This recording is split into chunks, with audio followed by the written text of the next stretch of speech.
the historical moments, the time, not only to fight severe virus, but to shape the system. We have a unique but rapidly shrinking window of opportunity to learn lessons and reset ourselves on a more sustainable path. It is an opportunity we have never had before and may never have again.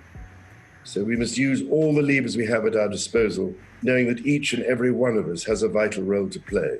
Now is the time to think what history would say about this crisis.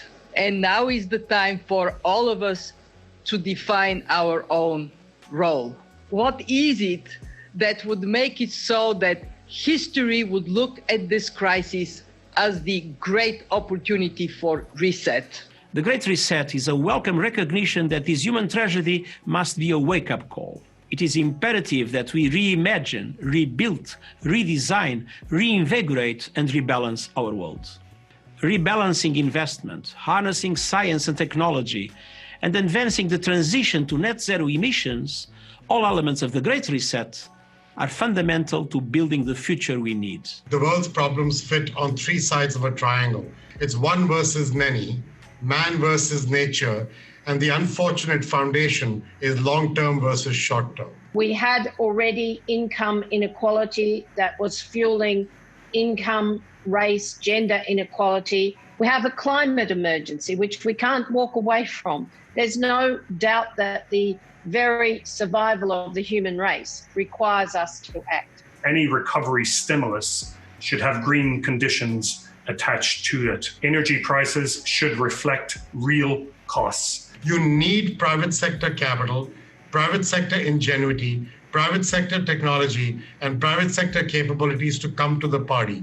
You need enormous trust between the private sector and the public sector for this to actually work. We have to change our economy dramatically in the next 20 or 30 years, and the next 10 years is absolutely decisive. The recovery has to be greener than any of the previous recoveries. And in order to do that, we need to ensure that the stimulus package, including fiscal and monetary, are much greener than they were before.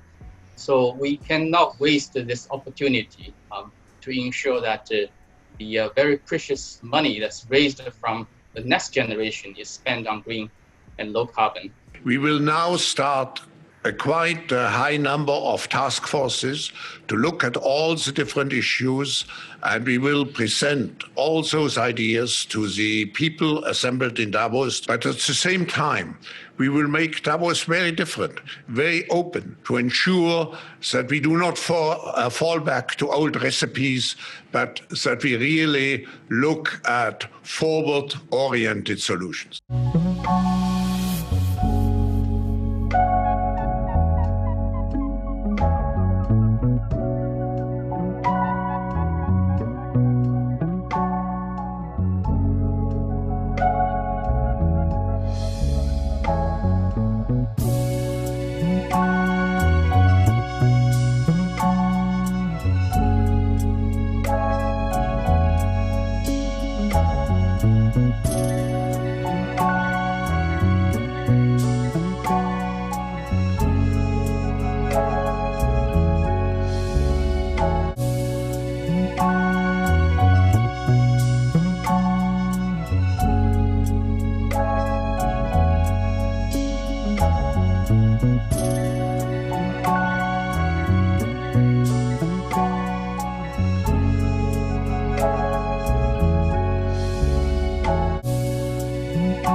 We have to live up to the expectations which we have created, and we will do so.